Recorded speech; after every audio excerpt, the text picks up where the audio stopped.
Assalamualaikum warahmatullahi wabarakatuh. Kembali lagi di channel Berita Horor.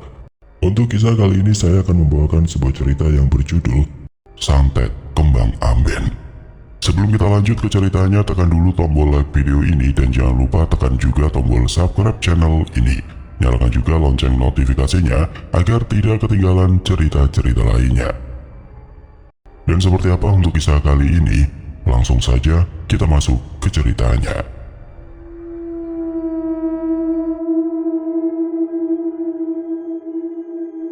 Tengah malam, Mirna masih sibuk mondar-mandir di teras rumahnya dengan wajah yang cemas dan sesekali mengedarkan pandangannya ke area jalan. Mas Bejo kok nggak pulang-pulang? Nggak bisa diandelin di saat genting begini. Mana HP-nya nggak bisa ditelepon lagi? Gerutu Mirna dengan wajah yang kesal. Setelah menunggu cukup lama, Mirna pun akhirnya memilih untuk kembali masuk ke dalam rumah dan mengecek kondisi Yanti, anaknya yang sedang demam tinggi. Dengan tubuh yang menggigil, Yanti, bocah perempuan berusia 10 tahun itu menatap sayu ke arah ibunya yang baru saja sampai di ambang pintu. Bu, Yandu, sebentar ya, ini bapakmu belum pulang-pulang, ucap Mirna seraya menyentuh jidat Yanti dengan telapak tangannya. Aduh, demammu masih tinggi aja, Nduk. Ibu kompres lagi ya. Bapak belum pulang bawain Yanti obat ya, Bu. Bapakmu itu nggak bisa diandelin. Udahlah, ibu capek ngadepin bapakmu itu. Yanti seketika terdiam. Bocah gadis itu memilih untuk menahan rasa sakitnya karena tidak ingin membuat ibunya merasa lebih cemas. Sementara di tempat lain, Bejo justru tengah asik bermain kartu gaple bersama teman-teman ojeknya. Ya, Bejo adalah tukang ojek pangkalan yang mangkal di dekat pemberhentian bis. Jam berapa ini? Tanya Bejo kepada salah satu teman ojeknya. Jam 11 malam, Jo. Kenapa? Mau pulang kamu? Memangnya narik hari ini udah cukup bikin istrimu gak ngoceh-ngoceh? Ledek selamat. Ya, ini anakku lagi sakit. Takutnya anakku butuh sesuatu, jadi aku harus pulang cepet. Yaudah, aku duluan ya. Ucap Bejo seraya bangkit dari tempat duduknya dan berlalu mendekati sepeda motor. Bejo pun melesat pergi meninggalkan pangkalan, sementara teman-teman di pangkalan ojek menatap kepergian Bejo. Sesampainya di halaman rumah, Bejo langsung masuk ke dalam yang rupanya pintu utama tidak terkunci. Mirna, ini kok pintu depan nggak kamu kunci? Kalau ada maling, gimana? Tegur Bejo seraya memasuki rumah. Memangnya maling mau nyuri apa di rumah kita, Mas? Jawab Mirna yang keluar dari kamar Yanti, seraya membawa baskom berisi air bekas ia mengompres kening Yanti. Yanti masih demam. Dengan kasar, Mirna meletakkan baskom tersebut di meja dan menatap kesal ke arah Bejo. Dari tadi aku nungguin kamu pulang, Mas. Aku telepon berkali-kali tapi HP-mu susah banget dihubungi. Loh, maaf, HP-ku mati, belum sempat aku cas. Yowis, kamu mending cari apotik, belikan si Yanti obat penurun panas. Kasihan dia, Mas, demamnya nggak turun-turun. Duh, jam segini, di mana ada apotik yang buka? Keluh Bejo saat melihat jam dinding yang rupanya sudah pukul 11:30 malam. Dasar kamu, memang laki-laki gak bisa diandelin. Dengan perasaan kesal, Mirna pergi begitu saja meninggalkan Bejo seraya membawa bekas baskom tersebut ke dapur. Sedangkan Bejo, ia hanya menarik nafas dalam-dalam mendengar caci makian yang Mirna lontarkan. Sudahlah, Mirna begitu pasti karena cemas sama keadaan Yanti. Bejo pun berjalan perlahan ke arah kamar Yanti. Dengan sangat hati-hati ia membuka pintu kamar anak sematawayangnya itu. Terlihat jelas tubuh mungil Yanti yang sedang menggigil dengan balutan selimut tebal. Dengan tatapan sendu, Bejo pun perlahan mulai mendekati ranjang Yanti. Ia duduk di tepi ranjang seraya mengusap-ngusap halus rambut anaknya itu. Merasa ada yang menyentuh kepalanya, Yanti membuka matanya perlahan. Rupanya, bapaknya yang sedari tadi ia tunggu pulang juga. Yanti tersenyum tipis dengan wajah yang terlihat sangat pucat dan lemas. Bapak sudah pulang? Iya, Nduk, kamu demam lagi ya? Tanya Bejo yang dibalas anggukan oleh Yanti. Ibu tadi marah-marah, soalnya bapak nggak pulang-pulang. Wis, jangan pikirkan ibumu, dia pasti khawatir sama kondisimu, makanya marah-marah. Bapak juga salah, pulangnya telat. Yanti pun hanya mengangguk pelan, lalu kembali memejamkan matanya. Bejo yang tidak ingin mengganggu Yanti tidur pun langsung keluar dari kamar dan menemui Mirna yang masih di dapur. Besok kita bawa Yanti periksa saja, ucap Bejo seraya menyambar teh yang sudah disiapkan oleh Mirna. Mirna tidak menjawab. Ia hanya terdiam dan berlalu pergi meninggalkan Bejo begitu saja ke dalam kamar. Mir, aku lu lagi ngajak kamu ngomong. Punya istri kok kerjaannya marah-marah terus. Bejo pun menghabiskan tehnya dan berlalu ke kamar untuk menemui Mirna dan beristirahat. Rupanya di dalam kamar Mirna yang masih duduk di tepi ranjang tengah menangis. Mir, kamu nangis? Tanya Bejo seraya duduk di samping Mirna. Aku itu capek mas, Yanti sakit terus, tapi kamu masih bisa santai-santai. Apa kamu gak sayang sama Yanti? Ya Allah Mir, aku capek seharian cari uang buat siapa kalau bukan buat kamu sama Yanti, ucap Bejo seraya merogoh saku jaketnya lalu mengeluarkan lembaran uang yang ia dapat hari ini. Bejo pun memberikan uang hasil ngojeknya kepada Mirna, namun Mirna hanya terdiam dan enggan menyentuh uang tersebut. Dirasa Mirna masih marah, Bejo berinisiatif meletakkan uang tersebut di meja dan berlalu pergi keluar dari kamar. Ia duduk di sofa ruang tamu seraya memijat keningnya sendiri, merasa pening dengan sikap Mirna yang semakin hari semakin tidak bisa menghargai dirinya sebagai seorang suami. Udah capek-capek seharian cari uang, tapi sampai rumah pun masih saja disalahkan. Memangnya siapa yang tega melihat anaknya sendiri sakit terus? Batin Bejo. Sementara di dalam kamar, Mirna terdiam melihat uang hasil jeripaya suaminya itu. Apa aku terlalu kasar sama Mas Bejo ya? Merasa bersalah, Mirna pun bergegas keluar dari kamar dan mencari keberadaan suaminya itu yang rupanya sedang berbaring di sofa. Dengan langkah perlahan, Mirna mendekat dan menyentuh kaki Bejo lalu memijatnya. Maaf mas, aku sering marah-marah sama kamu akhir-akhir ini karena aku pusing, Yanti sakit terus. Gak apa-apa, aku paham kok sama apa yang kamu rasakan. Bejo pun membetulkan posisinya dan duduk berjajar dengan Mirna. Ia meraih tubuh Mirna dan memeluknya. Kini sepasang suami istri terlihat berusaha saling menguatkan satu sama lain. Kamu kan capek, istirahat di kamar yuk mas, ajak Mirna yang dibalas anggukan oleh Bejo. Mereka pun melenggang bersama ke dalam kamar untuk beristirahat. Malam telah berlalu, pagi-pagi sekali Mirna terbangun dan langsung mengecek kondisi tubuh Yanti. Alhamdulillah, demammu sudah turun, Dok. Yanti pun perlahan membuka matanya menatap ke arah ibunya. Bu, kalau aku sudah sembuh, ibu jangan lagi marah-marah sama bapak. Kasihan bapak seharian cari uang pasti capek. Mendengar ucapan Yanti yang tidak sepadan dengan umurnya pun membuat Mirna merenung. Iya, Dok, ya wes kamu mau sarapan apa? Aku mau bubur ayam, Bu. Ya wis, biar ibu bangunkan bapakmu dulu ya, Dok. Yanti pun hanya mengangguk pelan, sedangkan Mirna beranjak pergi dan masuk ke dalam kamarnya. Mas, bangun ini Yanti minta bubur ayam, ucap Mirna sambil menggoyang-goyangkan tubuh Bejo. Aku lo masih ngantuk, Mir. Ya bangun sebentar saja lo, Mas. Anakmu itu kasihan, lagi sakit, dia pengen bubur ayam. Kamu aja lah yang beli, Mir.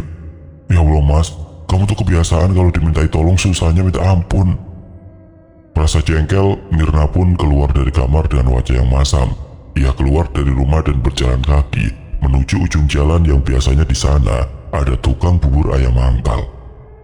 Punya suami gak pernah bisa diandelin, gerutu Mirna seraya melangkahkan kakinya. Sesampainya di ujung jalan, buru-buru Mirna mendekati tukang bubur ayam tersebut seraya memesan satu porsi. Satu saja Mbak Mirna, tanya tukang bubur. Iya Pak, buat Yanti. Yanti sakit lagi ya? Iya Pak, nggak tahu akhir-akhir ini kok Yanti jadi sering sakit. Udah coba diperiksa belum? Belum sih Pak, rencananya hari ini. Tapi tadi alhamdulillah demamnya sudah turun.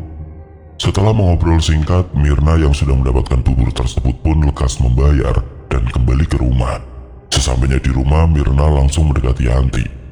Dok, sarapan dulu. Nggih Bu. Dengan sangat lahap Yanti pun menghabiskan bubur ayam tersebut. Habis Bu. Pinter anak ibu.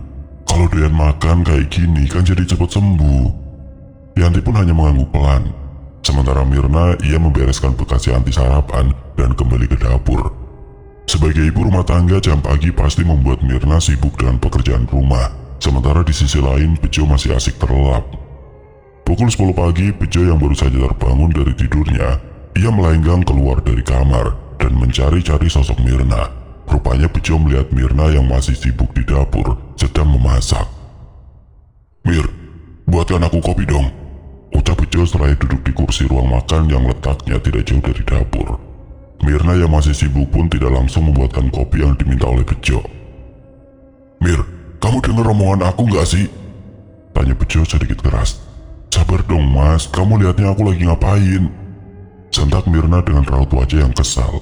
Merasa tidak dilayani dengan baik, Bejo pun pergi begitu saja dan memilih ngopi di warung kopi terdekat. Dengan menggunakan sepeda motor, Bejo melenggang pergi meninggalkan rumah. Mirna yang sudah paham dengan tabiat Bejo pun tidak mau ambil pusing dan kembali fokus dengan pekerjaan dapurnya. Dengan wajah masam, Bejo yang baru sampai di warung kopi pun langsung memarkirkan motornya tepat di depan warung kopi tersebut. Mas Bejo, mau kopi mas?" tawar Rahayu si pemilik warung kopi. "Iya yuk, mau ya satu," ucap Bejo seraya duduk di kursi warung. Dengan senyuman ramah, Rahayu pun menganggukkan kepalanya, lalu membuatkan kopi yang diinginkan oleh Bejo. "Ini mas, monggo diminum," ujar Rahayu seraya menyodorkan secangkir kopi hitam. "Makasih yuk." "Sama-sama, memangnya Mbak Mirna nggak bikinin kopi ya mas?" "Boro-boro bikin kopi, yang ada ngedumel terus tiap hari, bikin pusing." "Ya wes, gak perlu pusing mas Bejo, kalau pengen ngopi kesini saja," tawar Rahayu dengan suara genit. Bejo pun hanya menganggukkan kepalanya saja, lalu kembali menyeruput kopinya yang masih panas. Sementara di rumah, Mirna yang sudah selesai mengerjakan pekerjaan rumah pun tiba-tiba didatangi oleh Bu RT. "Assalamualaikum Mir." "Waalaikumsalam." Mirna melenggang keluar dan menemui tamunya itu. Bu RT rupanya, mari Bu masuk dulu." "Gak usah Mir, di sini saja. Oh ya, kamu sibuk nggak dalam minggu-minggu ini?" Enggak sih Bu, ada apa memangnya Bu?" "Minggu depan kan di rumah saya ada acara syukuran kehamilannya si Mawar. Kamu mau nggak bantu-bantu masak? Soalnya waktu itu saya makan masakan kamu kok enak. Lebih enak dari masakannya si Jum," tutur Bu RT. "Walah ya tentu bisa Bu." "Ya wes, kalau kamu bisa berarti kamu saja ya yang masak. Kalau gitu saya pamit dulu. Jangan lupa yo minggu depan." "Nggih Bu." Setelah Bu RT pamit pulang, tidak lama Bejo pun sampai di rumah dengan wajah yang masih masam. Mirna yang melihat suaminya pun hanya terdiam cuek dan sibuk mengurusi Yanti yang hendak bersih-bersih dan berganti pakaian. "Mir," panggil Bejo di ambang pintu kamar Yanti. "Apa?" "Mau bawa Yanti ke dokter." "Gak usah mas, lagian Yanti udah mendingan." "Yanti udah sembuh kok pak," timbal Yanti dengan wajah polos. Bejo pun merasa cukup lega saat melihat Yanti sudah tidak sepucat semalam. Ia pun akhirnya berpamitan untuk berangkat ngojek. Dengan sikap yang masih acuh, Mirna hanya menjawab ucapan Bejo seadanya. Hari-hari telah berganti. 1 minggu telah berlalu begitu saja, kini Yanti sudah semakin sehat dan bisa kembali melakukan aktivitasnya.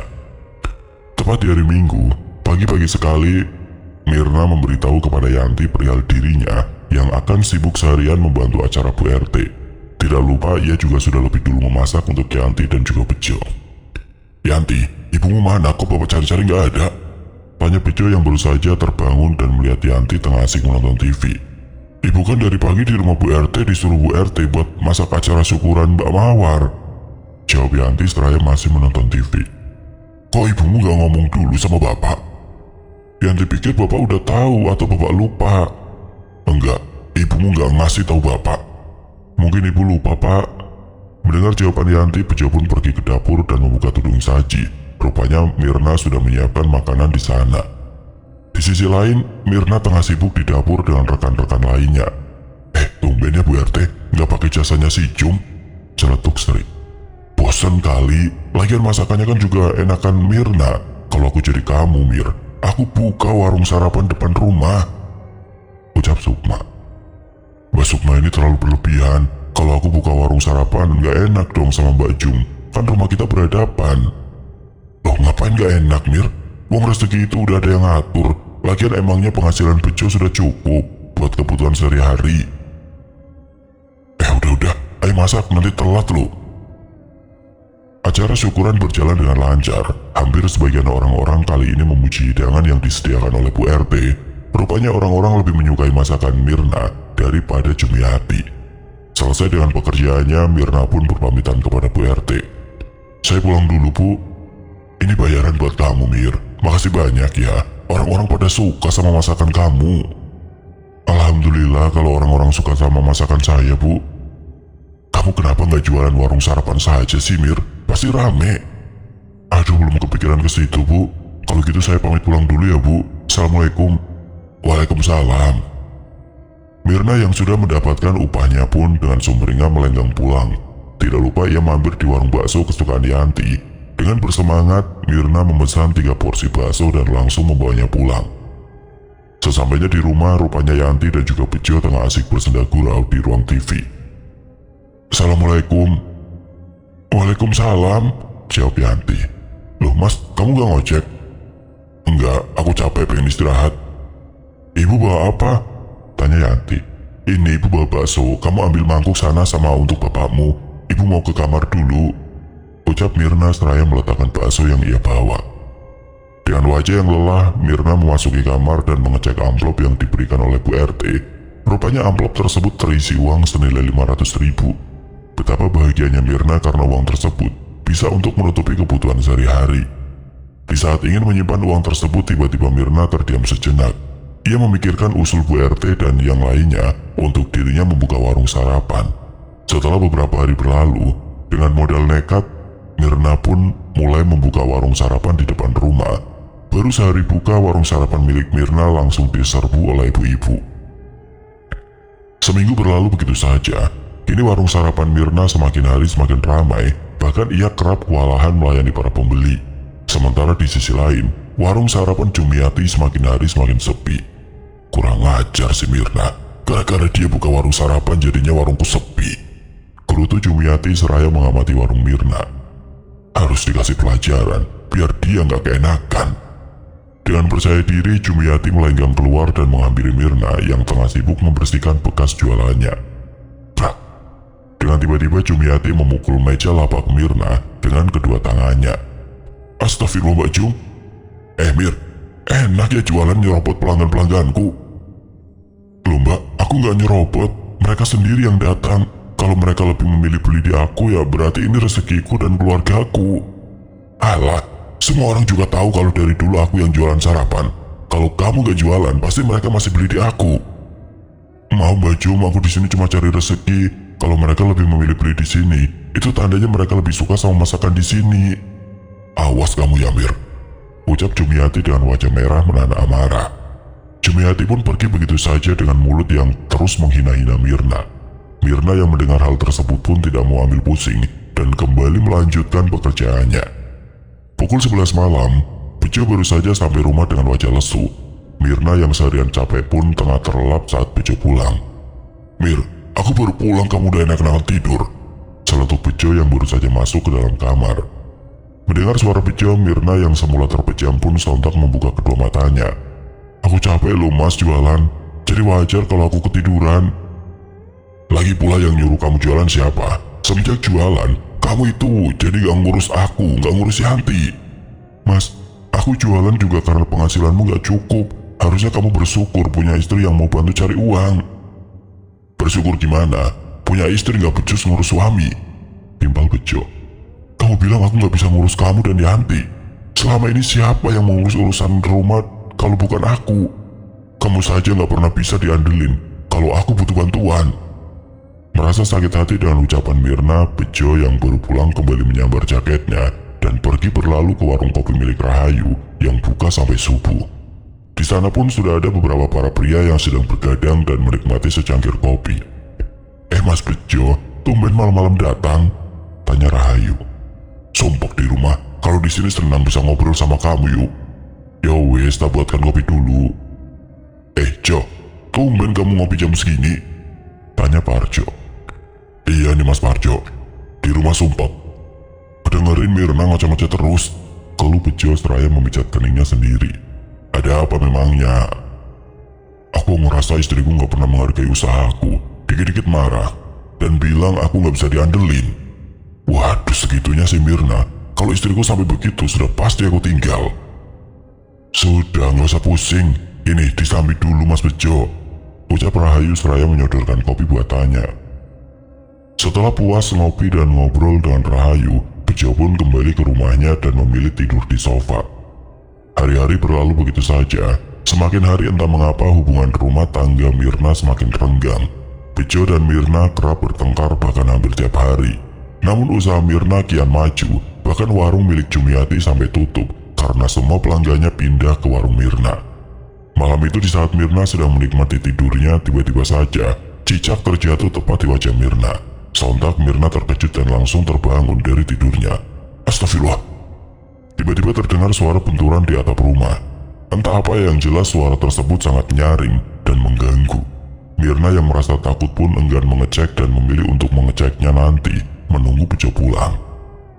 Setelah suara-suara tersebut hilang, tiba-tiba seluruh tubuh Mirna terasa sakit. Tubuhnya mendadak lemas, kepalanya pusing, bahkan pandangannya pun menjadi kunang-kunang. Aduh, kenapa nggak enak gini badanku? Ia kembali merebahkan tubuhnya di ranjang. Namun bukannya enakan, justru tubuh Mirna terasa seperti ditusuk-tusuk. Malam itu Mirna sangat tersiksa dengan apa yang ia rasakan. Pagi pun tiba. Mirna yang mendadak sakit pun akhirnya tidak bisa berjualan. Yanti juga terpaksa tidak berangkat sekolah karena membantu ibunya untuk mengerjakan pekerjaan rumah. Sedangkan Bejo semalaman tidak pulang. Bapakmu belum pulang, Dok? Tanya Mirna yang masih terbaring lemas di ranjang. Belum, Bu. Ya wes, nanti bisa bantuin ibu belikan bubur di ujung jalan. Bisa, Bu, sini uangnya biar Yanti yang beli. Mirna pun memberikan uang lembaran 50 ribuan untuk membeli 3 porsi bubur ayam. Beli 3 ya, Dok? Gak 2 saja, Bu. 3 saja gak apa-apa, takut tiba-tiba bapakmu pulang. Yanti pun mematuhi ucapan ibunya. Ia bergegas pergi ke ujung jalan dengan sepeda yang biasa dipakai ke sekolah. Prak! Tiba-tiba Mirna mendengar ada sesuatu yang pecah. Mirna yang penasaran mencoba beranjak dari ranjangnya. Dengan langkah tertati-tati ia mencoba mengecek sumber suara tersebut. Namun tidak ada apapun yang pecah. Tadi suara apa ya? Gumam Mirna yang masih bersandar di tembok karena lemas dan seraya berpikir. Saat memikirkan hal tersebut, dari arah dapur terlihat ada bayangan hitam yang lewat. Mas Bejo, Yanti. Hening, tidak ada jawaban. Rumah terasa sunyi dan tiba-tiba saja tubuh Mirna tersungkur ke lantai seperti ada yang menabrak tubuhnya. Lah, Yanti yang baru sampai di ambang pintu utama pun langsung berlari saat melihat ibunya tengah tersungkur di lantai. Ibu. Dengan tubuh mungilnya buru-buru Yanti memapak tubuh ibunya untuk kembali ke dalam kamar dan merebahkannya di atas ranjang. Ibu ngapain? Tadi ibu dengar suara, Nduk. Ibu kira kamu atau bapakmu. Bapak kan belum pulang, Bu. Yanti tadi beli bubur. Ini jam berapa, Nduk? Kok bapakmu belum pulang-pulang? Jam 9 pagi, Bu. Pukul 12 siang, Bejo yang baru pulang pun langsung melenggang masuk. Rumah terasa sunyi dan sedikit berantakan. Saat Bejo membuka tudung saji pun hanya ada 1 porsi bubur ayam yang sudah berakhir. Mirna! Teriak Bejo. Yanti yang mendengar ucapan bapaknya pun bergegas menemuinya. Yanti memberitahu bahwa ibunya sakit dan sedang beristirahat di dalam kamar. Dengan cuek, Bejo pun memasuki kamar dan benar saja apa yang dibilang Yanti. Mirna terbujur lemas di ranjang, wajahnya pucat pasi. Kenapa kamu, Mir? Mendengar suara Bejo, Mirna membuka matanya secara perlahan. Udah pulang kamu, Mas? Aku kira kamu lupa kalau masih punya anak istri. Ini nih, yang buat aku malas pulang. Udah sakit saja masih bisa kamu nyalain aku. Mirna terdiam, ia tidak ada lagi tenaga untuk melawan ucapan Bejo. Bejo yang merasa kesal dengan ucapan Mirna pun kembali pergi begitu saja tanpa memperdulikan kondisi Mirna saat ini. Semakin hari tubuh Mirna semakin kurus. Bejo pun semakin cuek dan jarang pulang. Jika pulang ia hanya memberikan Yanti uang saja untuk pegangan. Sementara itu warung Jumiati kembali buka dan ramai pembeli setelah Mirna tidak berjualan. 1 bulan berlalu begitu saja. Mirna masih terbaring sakit tidak berdaya. Tubuhnya semakin kurus, nafsu makan pun semakin menurun. Tubuhnya semakin lemah karena kurangnya asupan makanan yang masuk. Malam itu tepat di pukul 9 malam, hujan tiba-tiba turun dengan deras. Suara petir pun terdengar menggelegar. Sementara di dalam rumah, Yanti yang merasa takut pun memilih untuk memasuki kamar ibunya itu.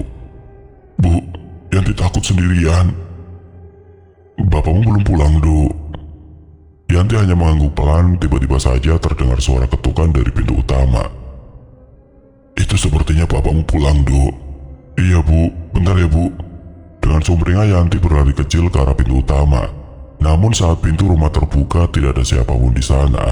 Terasa hening dan hanya terdengar suara gemercik air hujan. Kok nggak ada siapa-siapa? Gumam Yanti. Tiba-tiba saja tubuh Mirna terasa seperti tertusuk-tusuk. Ia kesakitan akan tetapi suaranya tercekat dan tertahan. Mulutnya hanya bisa menganga saat Mirna merasakan tubuhnya seperti dihujam ribuan jarum. Sedangkan di sisi lain Yanti yang tidak melihat siapapun memilih untuk kembali menutup pintu. Namun belum sempat ia menutup pintu, tiba-tiba saja ada mobil yang berhenti di halaman rumahnya.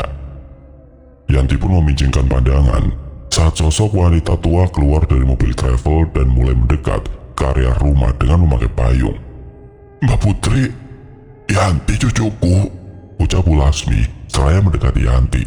Dengan wajah sumringah Yanti pun menyambut kedatangan Mbak Putrinya. Mbah tumben kesini? Iya, kangen sama Yanti. Ibumu mana, Dok? Ibu di kamar, Mbak. Ibu sakit sudah lama. Benar perasaanku, batin Bu Laksmi. Ya wes, ayo masuk, Mbah, di luar dingin. Mereka berdua pun memasuki rumah. Bu Laksmi yang sudah khawatir dengan kondisi anak sematawayangnya pun langsung mengecek ke kamar dan benar saja terlihat Mirna yang masih kesakitan tengah berbaring di ranjang. Ya Allah Mirna, kenapa kamu, Dok? Buru-buru Bu Laksmi mendekat dan mengecek kondisi Mirna.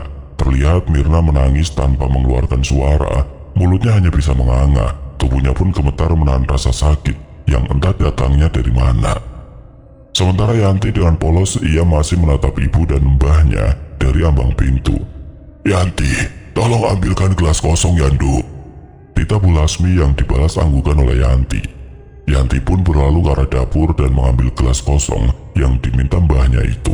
Buru-buru Yanti memberikan gelas tersebut. Ini, Mbah.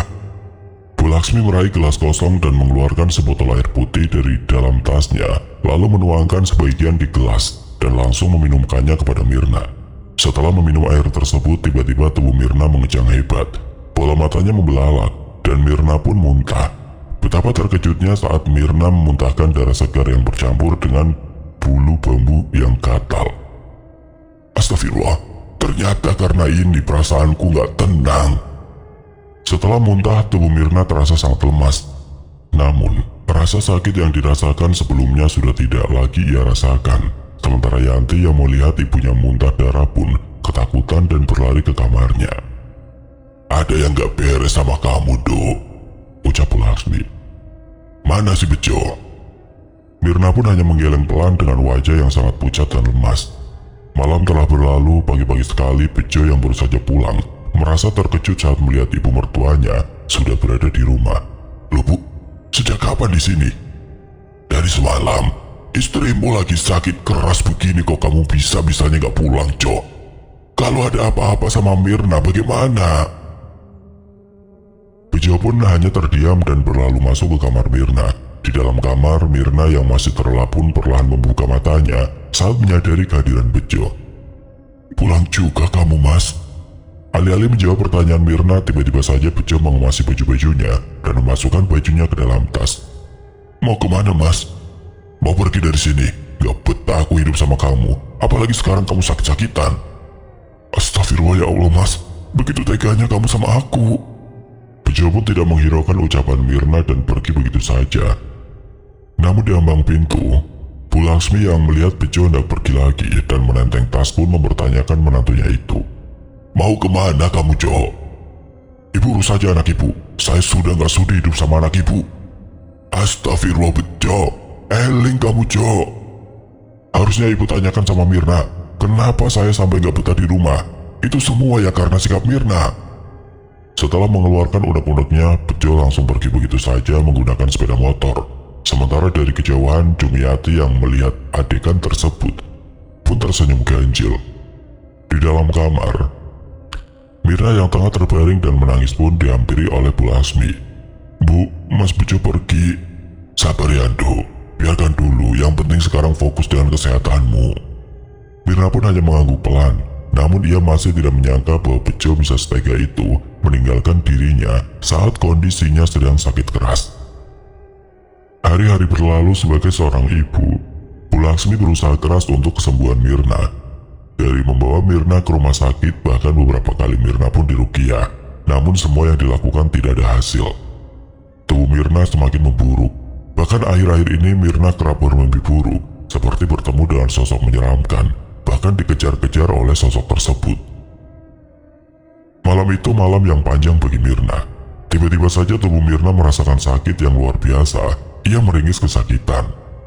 "Bu, tolong Bu!" Mendengar teriakan Mirna, Bu Laksmi pun langsung mendekati kamar Mirna. "Kamu kenapa, Dok?" "Sakit semua, Bu." Bu Laksmi pun langsung menghubungi Ustadz yang biasa meruqyah Mirna. Sementara di sisi lain rupanya Bejo berada di rumah Rahayu dan tinggal bersama Rahayu. "Mas, kapan kamu mau ceraikan Mbak Mirna?" "Gak usah diceraikan, sebentar lagi juga si Mirna mati." "Iya juga ya, Mas. Kalau keinget ucapan Mirna selama ini, aku itu sakit hati dan gak bisa aku lupakan begitu saja. Masih untung selama ini aku bertahan cuma karena ada Yanti. Tapi untungnya saranku kamu pakai, Mas, buat kirim santet ke Mbak Mirna." "Iya, makasih ya, Yu. Kamu itu emang lebih segalanya dari Mirna." Di tempat lain, Pak Ustadz yang baru saja datang pun buru-buru langsung meruqyah Mirna. Proses ruqyah pun cukup panjang dan lama. Tubuh Mirna masih terus meronta-ronta kesakitan. Bahkan sesekali Mirna muntah darah segar.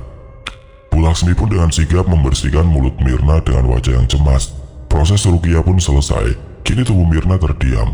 Ia menutup matanya dengan tenang. Tidak ada lagi erangan kesakitan yang keluar dari mulut Mirna. "Gimana, Ustadz?" tanya Bu Laksmi seraya melenggang keluar kamar bersama Pak Ustadz. "Saya hanya bisa membantu sebisa saya, Bu. Semua kita kembalikan kepada Yang Maha Kuasa." Selesai melakukan tugasnya, Ustadz pun berpamitan. Tidak lupa ia juga meruqyah rumah Mirna. Malam itu Bu Laksmi merasa sangat gelisah. Ia yang tidur di kamar Yanti pun masih mondar-mandir ke kamar Mirna hanya untuk mengecek kondisi anaknya itu. Pagi-pagi sekali, Bu Laksmi yang baru selesai sholat subuh pun melenggang masuk ke dalam kamar Mirna. "Mir, kamu butuh sesuatu nggak, Duk?" tanya Bu Laksmi seraya mendekat ke tubuh Mirna. Akan tetapi tidak ada jawaban dari Mirna. Mirna masih terbaring dengan wajah yang pucat dan mata yang masih terpejam. Merasa khawatir, Bu Laksmi pun mengecek kondisi Mirna. Namun alangkah terkejutnya Bu Laksmi saat mendapati Mirna sudah tidak lagi bernapas. "Ya Allah!" teriak Bu Sukma histeris. Pagi itu rumah Mirna ramai banyak tetangga yang melayat. Sementara Bu Laksmi dan Yanti tengah menangisi jasad Mirna yang sudah tertutup kain jarik. Beberapa orang pun berupaya membantu proses pemakaman. Namun selama proses pemakaman, Bejo sama sekali tidak terlihat batang hidungnya. Sementara di sisi lain, Jumiati yang berada di dalam rumahnya merasa sangat gelisah saat melihat bendera kuning berkibar di area rumah Mirna. "Kok Mirna sampai meninggal? Padahal aku cuma mau bikin rumah tangganya hancur." Karena dilanda perasaan bersalah, buru-buru Jumiati mendatangi dukun yang ia datangi sebelumnya untuk meminta dukun tersebut merusak rumah tangga Mirna agar Mirna tidak bisa fokus dengan jualannya. "Mbak, saya kan gak minta si Mirna meninggal, tapi kenapa Mbak bikin dia meninggal?" "Yang bikin Mirna meninggal itu bukan saya. Ada yang mengirim Mirna santet, yakni santet kembang amben." "Ah, santet kembang amben? Jadi bukan karena Mbah, lalu siapa yang mengirim santet itu, Mbah?" Mbak Dukun menggeleng pelan. Dari awal sebelum Jumiati meminta tolong pun sebetulnya Mbak Dukun sudah mengetahui bahwa Mirna terkena santet kembang amben yang dikirim oleh suami Mirna sendiri. Sontak Jumiati merasa terkejut mendengar jawaban Mbak Dukun. Sementara di sisi lain, Bejo yang sudah mendengar kabar meninggalnya Mirna pun merasa bahagia bersama dengan Rahayu dan justru mereka berdua berniat menikah setelah 40 hari kepergian Mirna. 1 minggu setelah kepergian Mirna, Bejo yang malam itu sedang berada di pangkalan ojek merasa hatinya gelisah sedari tadi dan merasa tidak nyaman. Ia pun memilih untuk pulang ke rumah Rahayu.